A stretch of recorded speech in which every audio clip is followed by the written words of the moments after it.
Welcome, everybody. My name is Will Marshall. I'm president of the Progressive Policy Institute, and I want to welcome you to today's PPI webinar on the subject of a transatlantic response to the China challenge. President Biden, as everyone knows, just made his first visit to Europe last month.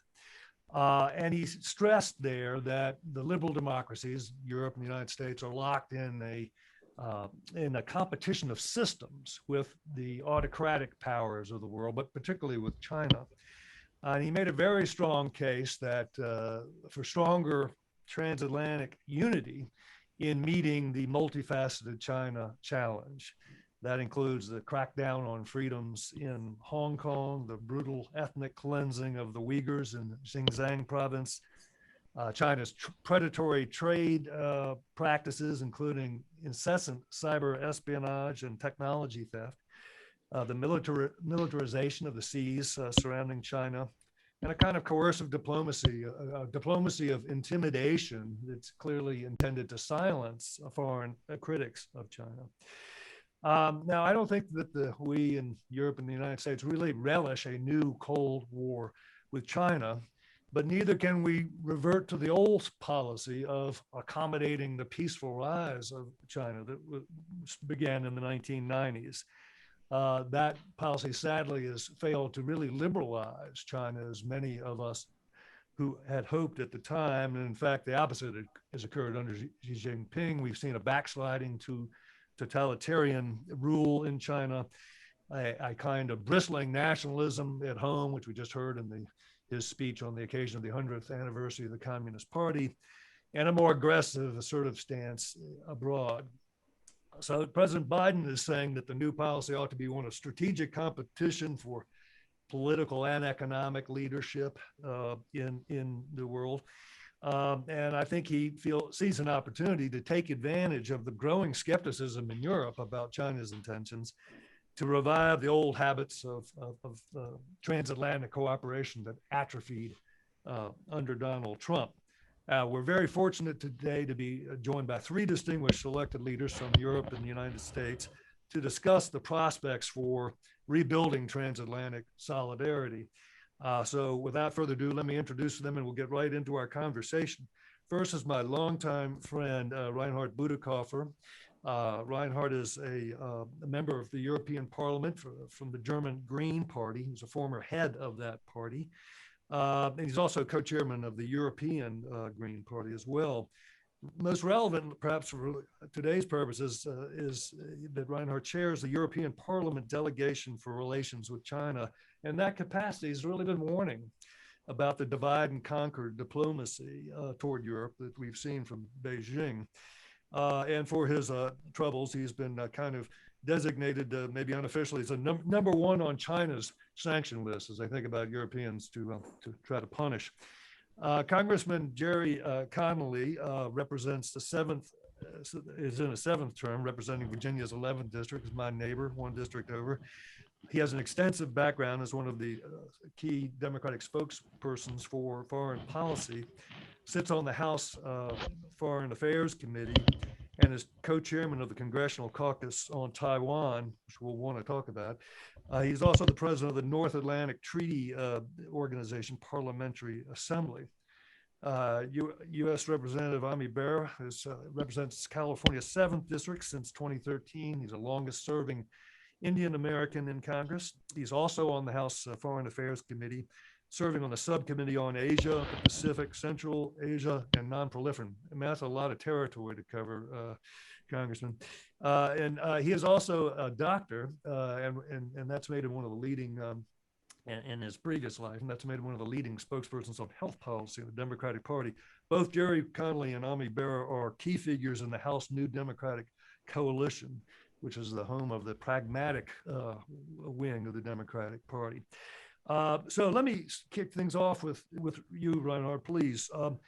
How was President Biden's message received in the European Union, in the Parliament where you sit, but also in some of the key capitals of Europe? And how does Europe assess the dangers coming from China? Do they agree with Biden, or are there reservations about the course that he was proposing? Well, thank you, first of all, Will, for having me. It's always great to be back at PPI, and I cherish being here for this conversation with the representatives and your audience. And I would just straightforwardly say President Biden's visit to Europe, where he had the densest, weakest symmetry that I can remember. First with the G7, then with NATO, then with the EU. That was a great strategic success.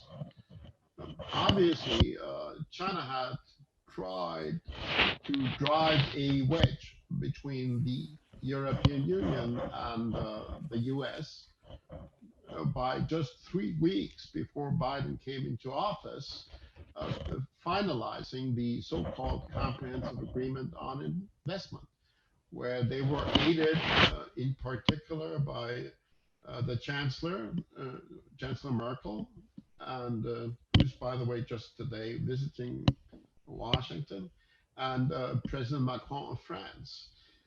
We in the European Parliament were extremely critical of that deal because it really doesn't address most of the issues that our industry has. It doesn't really create a level playing field. It doesn't create the kind of economic reciprocity that we would want to see, and it doesn't address the atrocious policies that China pursues, in particular in Xinjiang, where they oppress the Uyghur minority in a very atrocious way.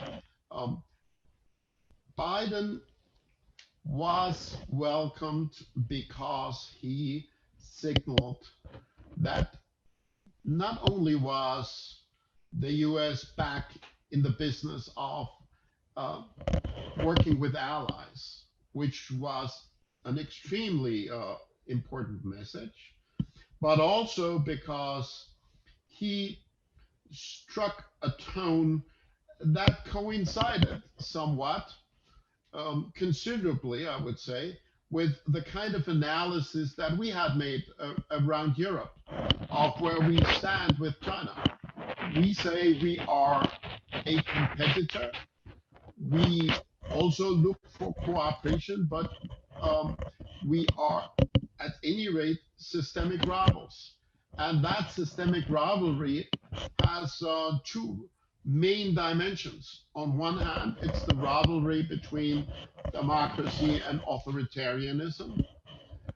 And I would say the kind of governance system that Xi Jinping has erected in Xinjiang that should be called techno-totalitarianism. And on the other hand, it's also a rivalry between a rules-based multilateral order and a China-centric system of global governance. And in that regard, um, it is indeed, and this is widely shared around Europe, it is indeed a high priority that transatlantic partners get our act together. I would frankly say neither one, not the US and certainly not Europe, if we just go on our own, can rest assured that we will master the Chinese challenge. Because this is a very impressive foe. And if you cherish the same values and if you have a great overlap in important strategic interests, you should cooperate. And that was what Biden signaled and what was welcomed around Europe. And I should add that the overall perception of China around Europe is not all that different from what it is in the United States. In most European countries, including my own, Germany, the skepticism towards the uh, governing system in China is very dire. Um, this is shared by wide parts of the society, including many actors in the business community. It should be noted that the German Federation of Industry, DDI, was one of the first European organizations that really struck a very critical tone vis-a-vis China already more than 2 years ago. So this is not a development where you have the human rights freaks on one side and business on the other, and there's a trade-off. We're learning, um, the business community and the human rights people and also the national security crowd, we're all learning that there is this systemic challenge from China, and that we have to pull together whatever we can in order to master that challenge. And in that regard, I really think it was very good that the president came and that he shared that message. Well, thanks, Reinhard. That's good to hear. Let me turn to Gerry Connolly and Bera for the reaction in Congress, and not just your own reactions, but you might give us a feel for how Democrats and Republicans are reacting to Biden's emphasis on this new strategic competition with China. Well, there's so many dimensions to this. First of all, I certainly echo much of what Reinhard said. I think from certainly in Congress, I would say China is almost friendless. There aren't a lot of enthusiasts about the People's Republic of China in Congress championing their cause, or even saying, well, wait a minute, look at the other side here. And so I think there was bipartisan support for Trump's willingness to call out China, not necessarily how he did it. In fact, most certainly not how he did it. But the fact that finally a United States president called out China for its malign behavior, its intellectual property theft, its predatory practices, and on, I think was long overdue. And I think we all welcome President Biden borrowing in and engaging our allies in that discussion. And let me give you an example of why that's long overdue. So here is a country that is scheduled to become the world's largest GDP in the next 3 or 4 years. It has the world's largest military, the world's largest Navy. It now has a Belt and Road Initiative that has touched 138 countries, representing 61% of the world's population and well over 40% of the world's global GDP. And yet, not until 4 years ago did a NATO document even mention China. Mention it, let alone identify who it was, what the threat or challenge was. And you hear sort of the equivocators say we don't want to go into a Cold War with China. Well, of course we don't want to go back to a Cold War with anybody. However, we've got to be clear-eyed about this relationship and the threat Xi poses. Under Deng Xiaoping, they had a policy of hide and buy, continue to grow, attract investments, do it quietly. With the glaring tragic exception of Tiananmen Square, he pretty much did that. And so Chinese behavior was not alarming anybody. Xi Jinping has completely junked that policy. In fact, show it all, make sure everybody understands you're aggressive and you're going to use every tool at your disposal to propagate your values, your authoritarian system, and to try to influence others in overt and covert ways. And they represent a direct challenge to Western liberal democratic values and societies. And their influence is far beyond the South China Sea. I mean, they're in the Arctic, they're in the South Mediterranean, they're in the Caucasus. I mean, they most certainly have expanded into the neighborhood of NATO and its alliance. And so we've got to meet this challenge. Hopefully it's going to be a peaceful competition, but it's got to be a competition.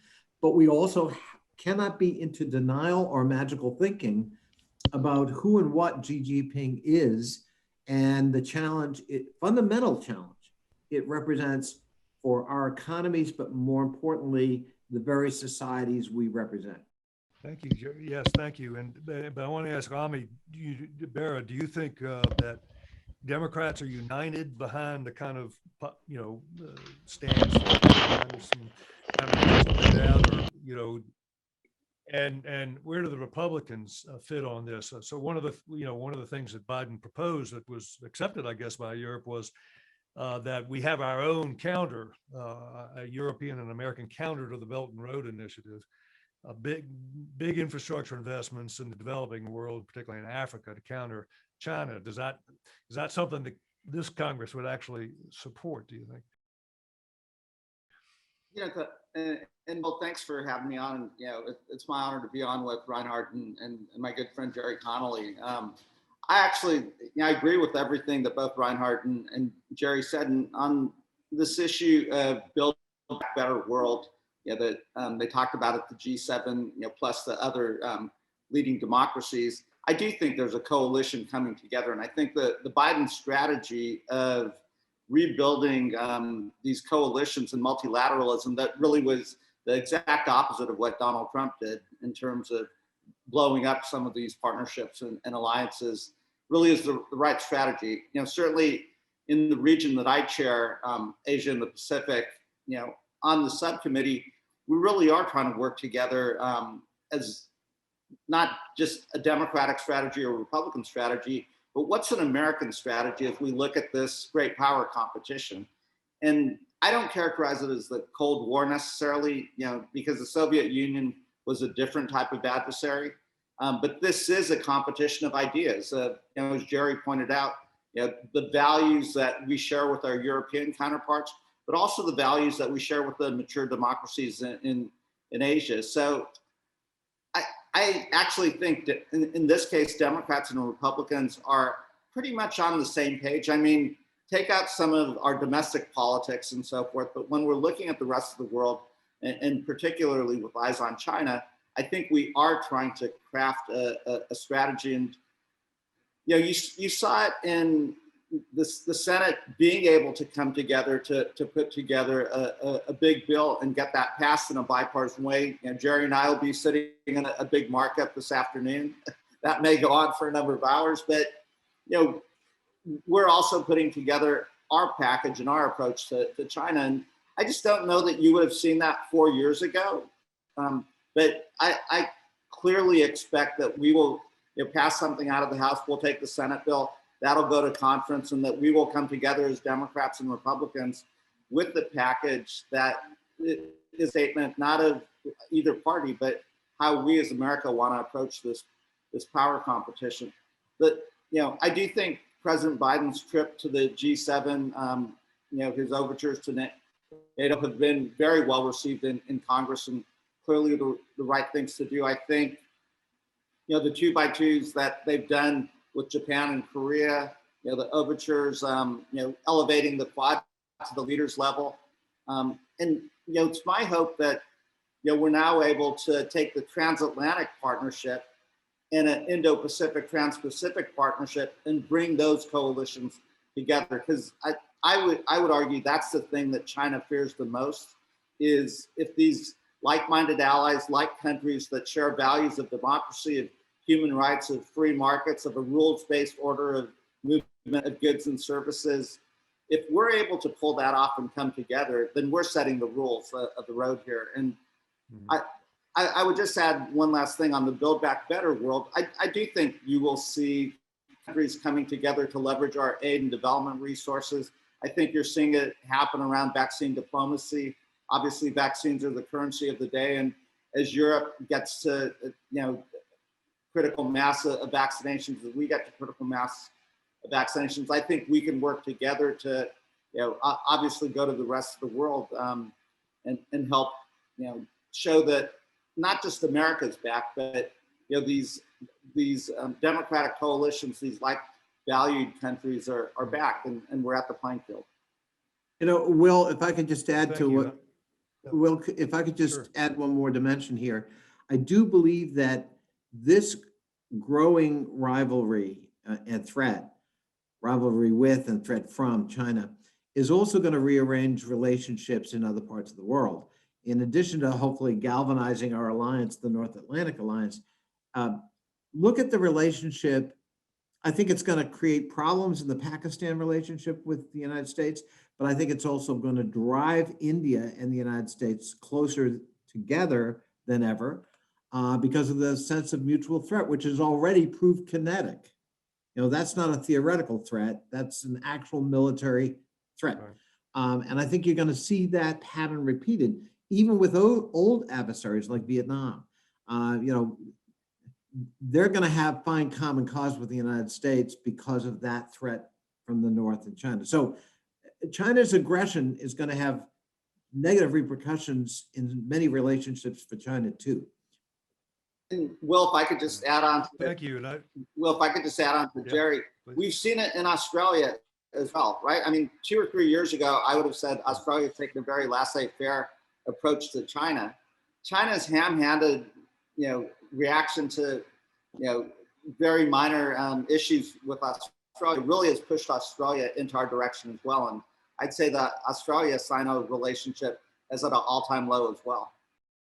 Yes, really bad relations. Thank you. Let me. I want to come back to some of these questions you raised, in particularly the Pacific picture. But let me go back to Reinhard. And Reinhard, you had talked about it's really a diplomatic spat between the European Union and China over what's happening to the Uyghurs. You know, the European Parliament labeled that crimes against humanity. China reacted furiously, and we've seen a round of sanctions from Europe and sanctions from China on European leaders, and the suspension of the investment agreement, which was a source of consternation in the United States, right as Joe Biden was coming in office. Europe was concluding that agreement with China. Is this a turning point? How significant is the suspension of this deal? Is it just on hold until everything returns to normal, or are the European nations also rethinking their deep trade ties to China? Because, you know, Germany, your country, has, I think China's Germany's biggest trading partner, and, you know, up to now has been a little bit reticent on some of these issues. So what do you think? How serious and far-reaching is this spat? I would say, well, that the rethinking started about 5 years ago, and it started to a considerable degree from the economic side of things, because German engineers were realizing that the economic relationship was changing. For so many years, we had indeed a kind of a win-win relationship where we provided the high-tech products and the luxury cars that they craved, and they provided us with cheap commodities. That wasn't even a competition. So that was a very easy deal. But China started to move up through the value chains and became a competitor. And under these new changing circumstances, the fact that they don't play by the rules became more important in defending our own back. So clearly, the Made in China 2025 strategy, which was frankly a nationalist economic strategy, that had many people thinking twice. And so the transformation has been going on for a while. And in 2016, for instance, we passed in the European Parliament a new anti-dumping regulation. And then we had an investment screening mechanism for the first time ever, came into force last year. Today, we're talking about other defensive instruments to try to force more of a level playing field in the economic arena. And there are still a couple of multinational corporations like Volkswagen that have put so many eggs into this one Chinese basket that they don't dare saying a critical word. But when you listen to other voices from the business community, you hear a different language. And that is a process that is simultaneously taking place in many European countries. And Mhm. there have been a few leaders that have been reluctant, as you say, and the chancellor would have been one of them, probably the most important one of them. But when you look at the electoral platforms of the major German parties in the run-up to the September national elections, you will find that in all the platforms, there is more critical language than you would have heard from the outgoing government. So even if you go to the chancellor's party, uh, they are putting down a policy that she has never pursued. So I think there is a transformative process going on. Of course, the issue will be, will we find enough European coherence? Will we work together? And will we find enough transatlantic coherence?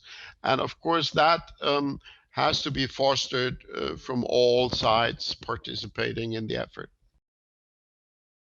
Thank you, Reinhard. Let me ask Gerry Nami this.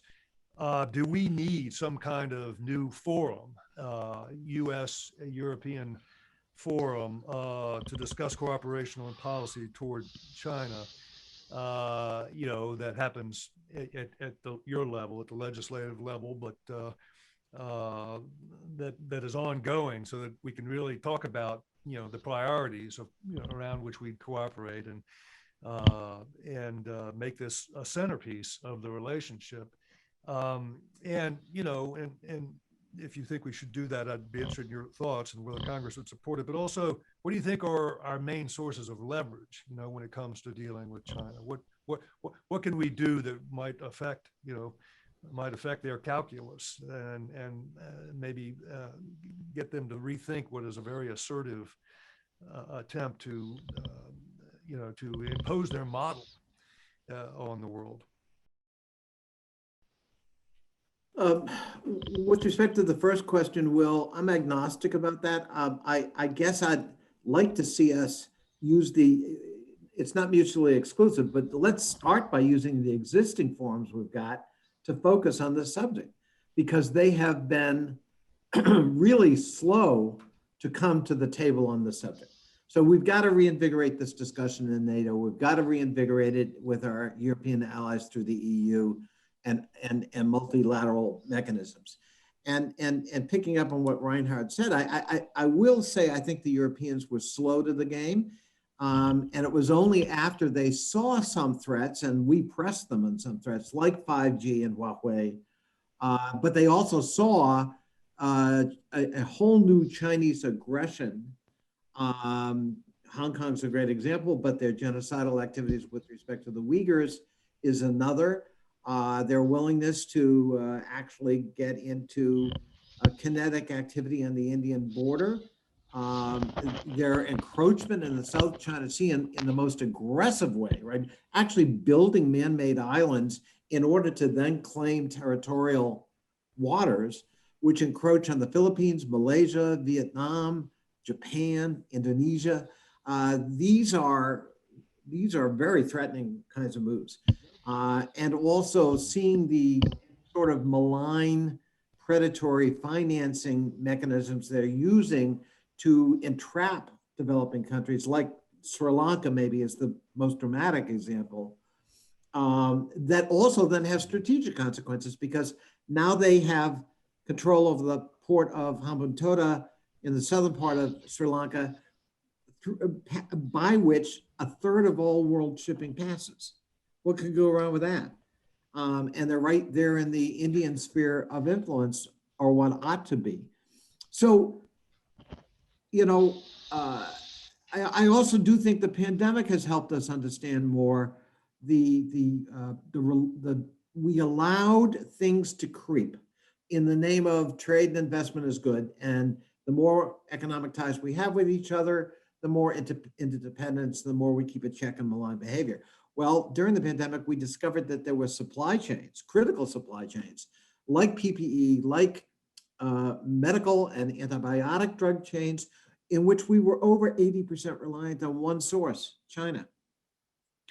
And even if China didn't want to play games with those supplies, since the pandemic began in China, they had to husband those resources. So we learned some vulnerabilities in the world economy that all of a sudden became stark.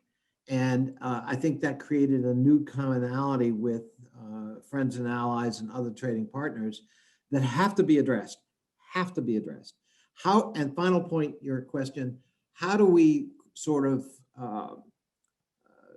respond? Well, certainly we can and will, and the Europeans will too, I believe, lessen our reliance on Chinese supplies. We're going to create new supply chains that are much more diverse and no longer reliant on a sole provider overwhelmingly. That's number one. I think you're starting to see, Reinhard mentioned VW, they're so far in, it's hard for them to ever even contemplate getting out. And they have to be careful about the terms of reference of staying in. But there are other investments that I think are really reassessing the cost of investing in China and maybe looking at the alternatives for reinvesting either back home or at some other location where the political costs are not as high or the intellectual property theft risks aren't as high. And so I think you're seeing that kind of reassessment as well. But I also think some of what China is doing is going to create a backlash for itself. Even the One Belt, One Road initiative, shoddy workmanship, overwhelming financing at the end of the game that has consequences, using Chinese labor and not local labor, creating huge resentments. I don't know that the One Belt, One Road thing is going to be an unparalleled success for them. And I also think it's waking up both Europe and the United States to this threat, and we're going to respond to it. And so I think Xi, in his glorious reemergence of China as a world power, has in some ways overplayed his hands and to our advantage. And the question now is, will we be able to take advantage of that to our benefit and to rein them in? Let me go ahead and play off of Gerry for a second. I agree with him in terms of, I don't think we create a new multilateral organization. I think we start with the existing framework that's in place. And I think it was very important that you saw the G7 expand to, invite, 4 other well-developed democracies, in this case, in having India and Korea there, I think mattered to both those countries. But I think working off an alliance there, to have the communique that came out of that specifically mentioned China, I don't think that was unintentional. I think that was very key and strategic. So I think you can build off of some of those partnerships. And again, I mentioned the Quad in Asia, elevating that to the leaders level, I think was very important. I was just in Korea last week, and I don't know if it's Quad +1 bringing Korea in, but I can certainly see using that as a platform to bring some of the EU nations into coalitions on maritime security, freedom of navigation. You're seeing more frequent rotations of European navies going through the South China Sea in conjunction with the US Navy. All of those are important. They're not new coalitions. They're taking advantage of existing frameworks and joint exercises. I think that's all very important. The goal is to avoid a direct kinetic confrontation with China. I mean, that's not what this is about. It is a strategic competition, and you'll hear President Biden use the term values a lot. Gerry's used the term values. I use the term values, and I think we're creating a coalition of like valued countries that, respect competition's fine, but what are those rules of that competition? And we don't have to guess what Xi Jinping's agenda is, because he just put it out there in his 100th anniversary. It is not transparent how they're looking at the world right now. We don't have to guess at that. And my biggest worry is I do think we will continue to come together as like valued countries and like valued people, because China is almost accelerating that based on their actions and how heavy-handed they've responded to things. What I worry about is, as China becomes increasingly isolated, what direction do they go, right? I've not seen it in Xi Jinping that he's able to say, wait a minute, maybe let's backstep a little bit on what's happening in Xinjiang. Maybe let's rethink some of the, like I have yet to see any sense of humility coming out of this Chinese premier. And the danger is, like, who are China's real allies? North Korea and Russia. And at the end of the day, Russia is more European than they are Chinese. And while they're playing this game of getting closer to China, I think at the end of the day, there'll always be some distance between Russia and China. So North Korea is a nation with a lot of saber rattling, but really very little tools. China, I don't want China to become an isolated hermit kingdom with a lot of tools and a lot of ability to disrupt. So I think a seminal question for us is, how do we create a scenario where China can walk back a little bit and be a player at the table? But I think we have to do that from a place of strength, not a place of weakness. Thanks. So you both stressed, NATO. Well, let me come in here a little bit, because I would like to push back a little bit against this idea that China was somehow isolated. I think that's just not realistic. China is not isolated. If they were, we shouldn't worry all that much. But for every 2 countries that we find that would support our statements in the United Nations Human Rights Council, they find 4 that support their stance on the Uyghurs. And look at what different countries are saying about Xinjiang. They're not isolated. We shouldn't fool ourselves. I do agree with what Gerry said, that we don't need new formal organizations, but we need to talk a lot more. And I'm happy to say, to be able to say that we do that.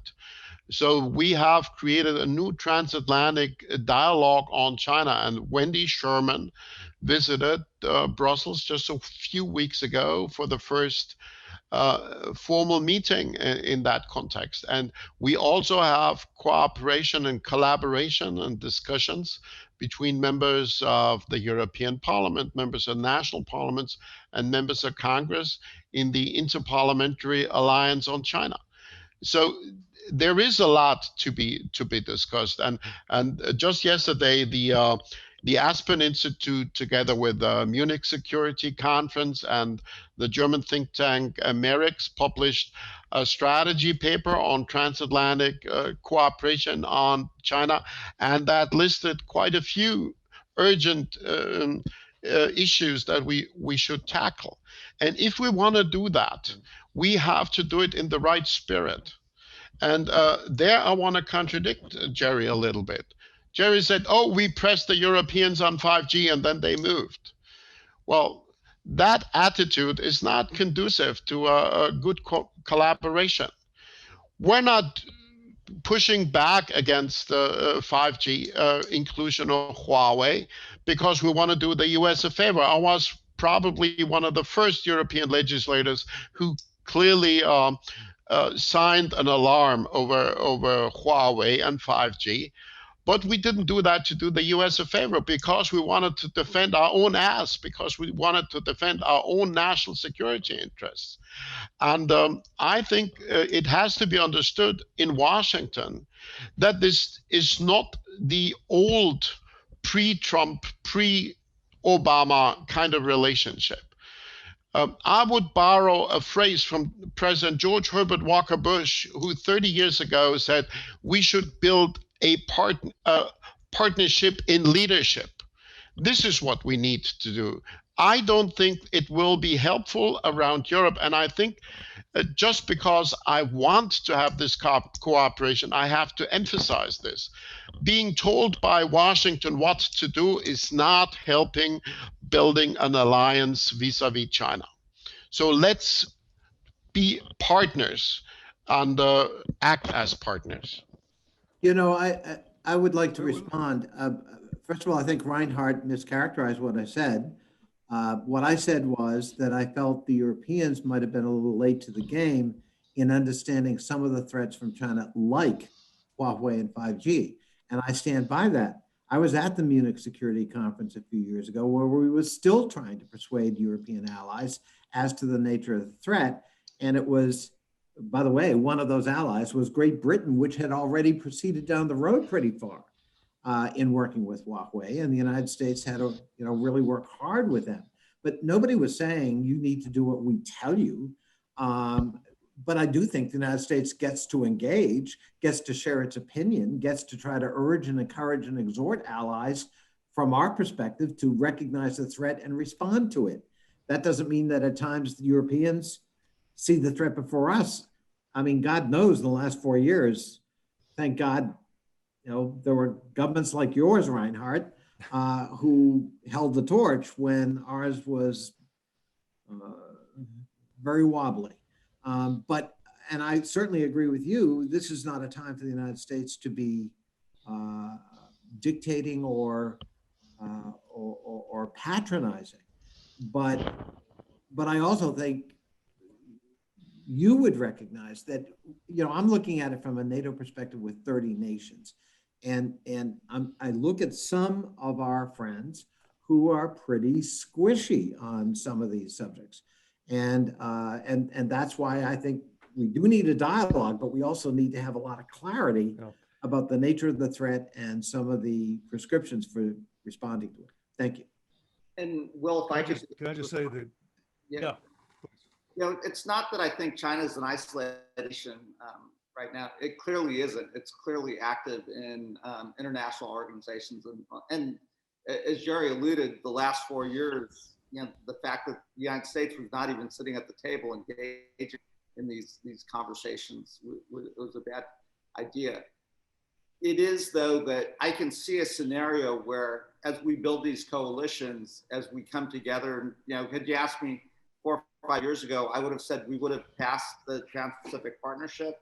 We would have concluded a transatlantic trading relationship, and we would be spending our time right now bringing those two agreements together to create a framework of movement of goods, services, and so forth in the 21st century. That wasn't predicated as a Chinese strategy, although obviously China loomed large in the background. If we had pulled that off, China would have had to face one of two realities. Either they could go it alone and continue their own practices, or they could join the order that we had created. And I think that's what we're trying to do in the geopolitical strategic framework. Can we bring this transatlantic, trans-Pacific partnership of developed democracies together to set the rules of trade, the rules of the road? And then it's not a given how China responds to that. Do they stay the course, in which case I do think they become more isolated, or do they say, hey, let's walk this back and join the 21st century? Thank you. Look, this kind of clearing of the air is exactly why we need more of these discussions, transatlantic discussions between leaders like you all, in whether it's revitalizing forums that have, fell into disuse in the Trump years, or whether it's creating new ones. But look, both of you guys, our American leaders, have stressed the security challenges and the need for cooperation and sort of a balancing strategy, a power balancing strategy in the Indo-Pacific. So let me go back to Reinhard and just ask, is it time for a NATO-China council and NATO a China council, just as NATO created a Russia Council after 1989 and the end of the fall of the Soviet Union.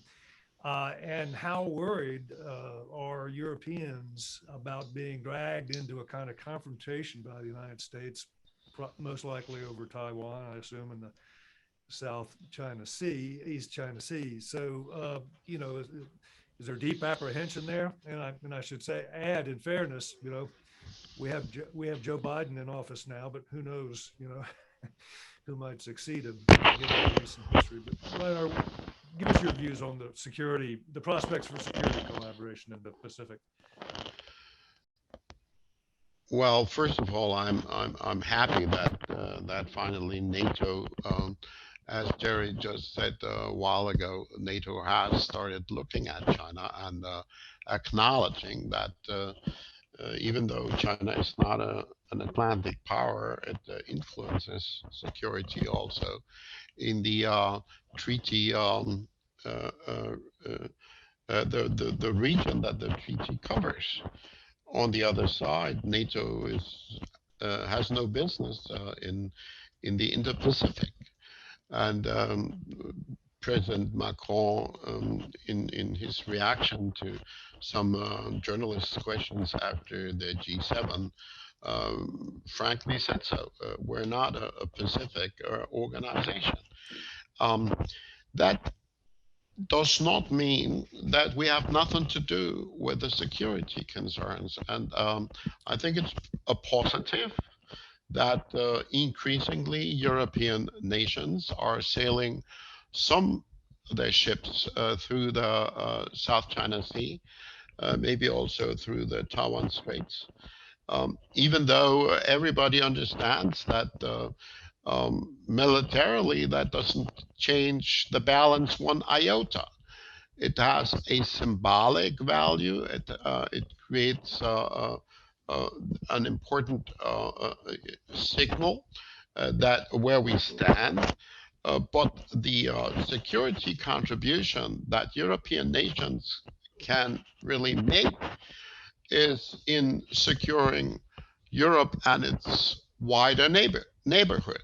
So letting the wall in the West get ruined in order to build a wall in the East would not be a good strategy. So let's defend and let's stabilize the wall in the West in order to be able to deal with the challenges elsewhere. But it is a fact also that the European Union is increasingly looking at the Indo-Pacific. France first, then Germany, then the Netherlands, and now the European Union have been coming up with Indo-Pacific strategies. And we're getting more and more involved. And as I said before, look at the electoral platforms of German political parties. 3 of the 4 parties that are the main contenders do address the issue of Taiwan in their platforms. That wouldn't have been the case 4 years ago. So there is a new attention being paid to the region. There is a certain language that is being used to deter Europeans from getting involved there. And that is used from some people around Europe, but also and primarily from Chinese sources. They say, oh, the Americans want to drag you, European, into their conflict with China. You have no business there. And whenever I voice a strong criticism of China, Chinese interlocutors will tell me, oh, you're now representing an American point of view. If you would be a true European, you would stay away from these issues. I completely disagree with that. This is not just a hegemonic battle between 2 superpowers. This is, as we said in the beginning, also a very systemic battle about whether democracy will prevail or authoritarianism. And there we belong to the same camp as the US and Canada and Australia and many other countries. So no, we don't want to be dragged into a confrontation, but we are not allowing others to tell us that we have no business in standing up to China. This is where Europe may not be very clear. And I would agree with Gerry that some of us have been slow. But when you look at the European Parliament as one political actor, we have a huge consensus, which is almost as good or maybe even just as good as in the Congress. The resolutions on China, on the Uyghurs, on Hong Kong, on the sanctions that we're adopting are adopted with 580 votes against 30. So there's a strong consensus from the conservatives, the center right, the center left, the liberals, the Greens. And I think that's the trajectory that is shaping up as the dominant development. And so I would say the false alternative that we're being offered by the Chinese and by some of the critics of the kind of position that I take would be that we should have an equidistance, that we should be somehow neutralized. We should mind our own business and not mingle with world affairs. I disagree. That's great. Great Well, to hear. I'd like to touch yeah. on something that Reinhard said that I think is incredibly important. The Chinese are going to say, hey, this is the United States versus China. Don't get involved in this. And that's a false equivalent. They're going to try to go to countries like Germany and Korea and others and say, hey, wait a minute, America is pushing you into this. That isn't this competition at all. As Reinhard accurately pointed out, this is about our values of democracy, our values of the rules of the road, of human rights, of free markets. And it is not the United States or China. It's a competition of values and what we actually believe as people. If I could, first of all, the issue of whether NATO, for example, gets involved in China and issues related to China can no longer be one of geography. We don't live in that kind of world anymore. The malign cyber activity transcends geographical borders or regions, and the Chinese are every bit as adept at it as the Russians, and it's every bit as much of a threat from China as it is from Russia. But even beyond that, China is breaking down those geographic barriers all the time. They are very active in the Arctic, which last time I checked is a NATO sphere of influence, or we thought it was. So I mean, those old monoliths, have to be reexamined. And I agree with Reinhard. We can't let the Chinese decide for us what our boundaries are. And I just end on this point. I think what this dialogue represents, and I think what Reinhard was describing at the EU and what we're certainly doing at NATO, I think we're looking for a new equilibrium, moving from one that's more passive and reactionary with respect to China to one that's a lot more proactive and assertive. And I don't think that's a bad thing. We don't know what that equilibrium is going to be.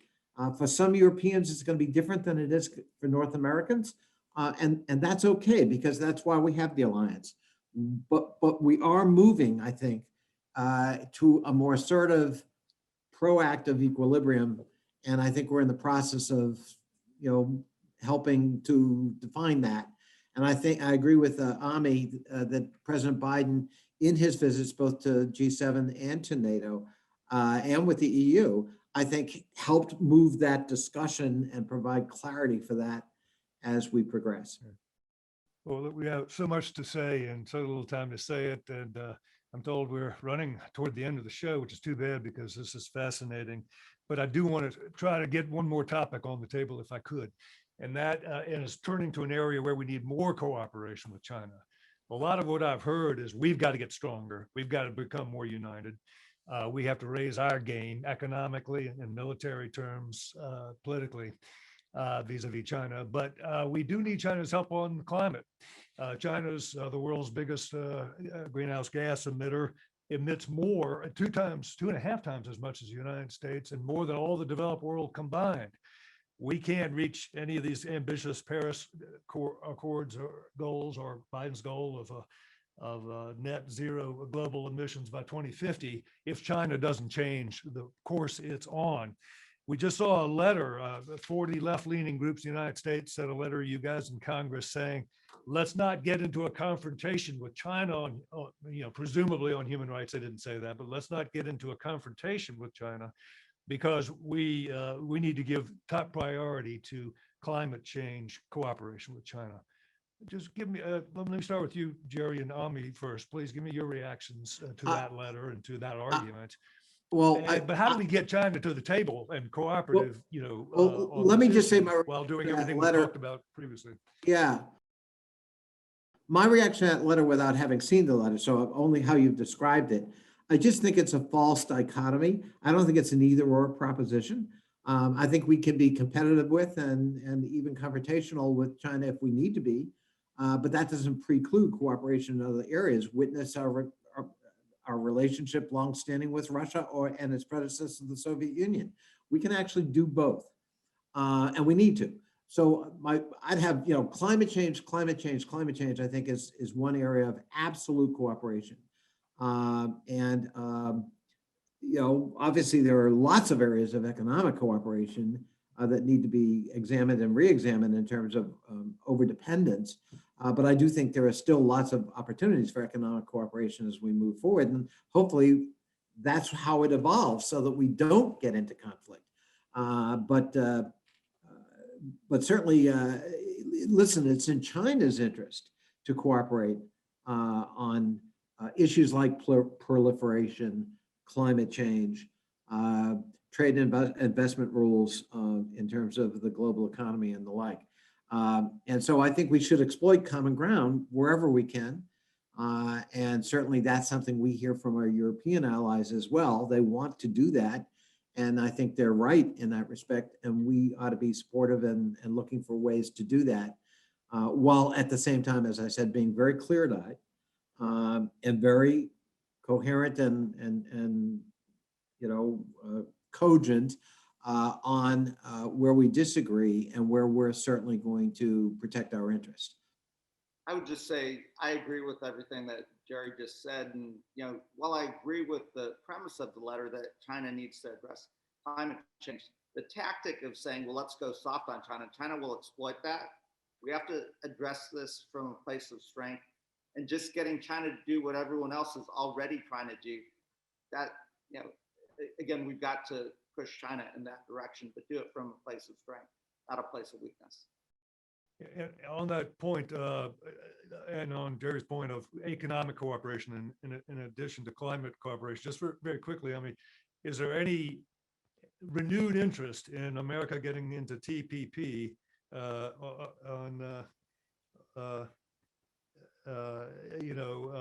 as part of a stronger China policy? I think. I'm sorry, Gerry. I'm not. Gerry, I think you were talking, but yeah. I think there Please, is. Ami, go ahead.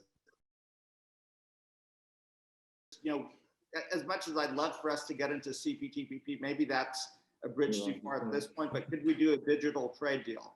Could we start to piece some of this framework together and work towards, a multilateral code? I think there is interest, certainly from some members of Congress. Perhaps we start with the digital trade realm, but again, I wouldn't give up on CPTPP. Again, I would look at USMCA, and you had 193 Democrats vote for that deal. You had 192 Republicans. So while it may not be easy, I think there's still an opportunity to do something. Thanks, Gerry. Were you saying something? I think you might have. I was actually trying to pursue the letter question you were asking, and just because I do feel very strongly that, and I don't want to prejudge it because I haven't got the text in front of me, but if somebody's presenting this as, you've got this dichotomy and you need to choose the environment over everything else in the relationship because it is uber alles, I just think that is completely false and ought to be rejected. That's not a policy, and it undermines everything else we're trying to do.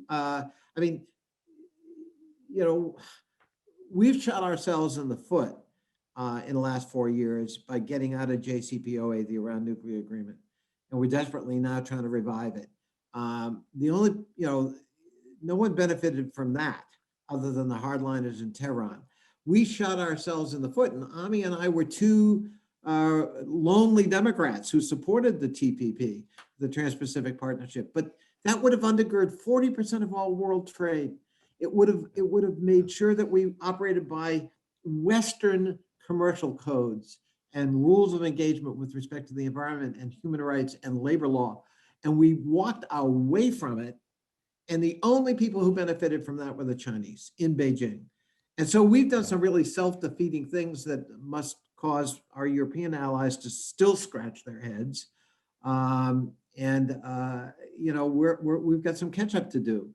But we can't simply say one set of issues are so important that we have to be prepared to sacrifice all others at that altar. I don't buy into that proposition at all. In fact, I flatly reject it.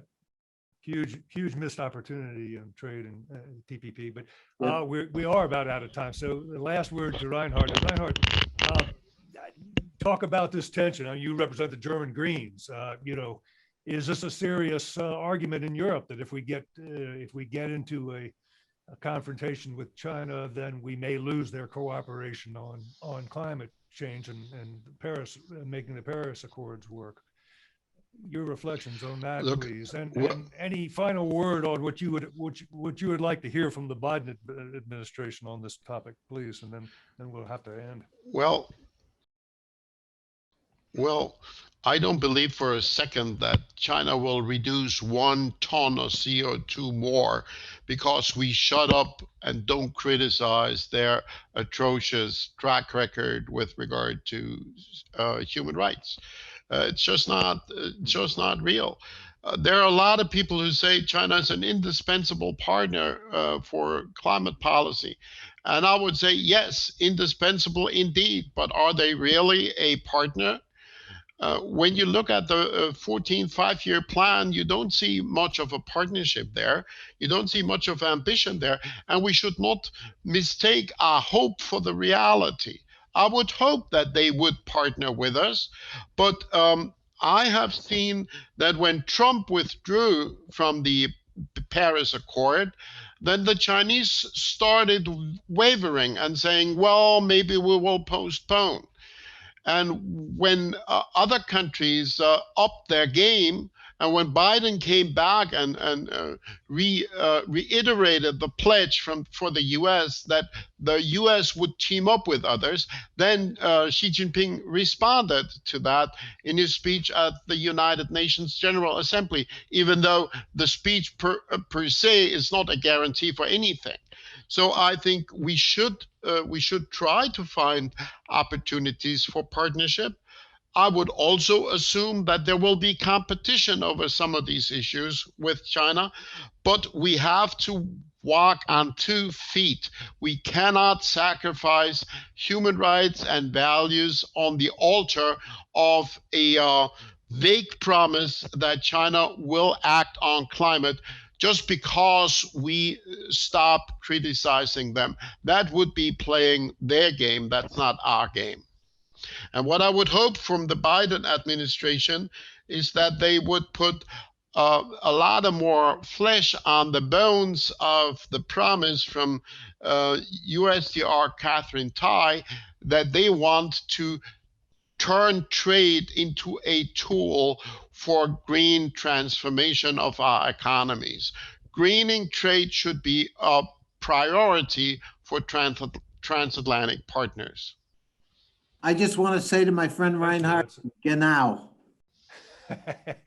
Well, it's great to be able to end on a note of vehement agreement. So thank you all very much. Unfortunately, we are out of time. It's been a really lively and fascinating conversation, and I think an important one. So deep thanks to Reinhard Bütikofer, to Gerry Connolly and Ami Bera for this meeting of important political leaders from Europe and the United States on this question of how we conduct this competition with China over this decade and beyond.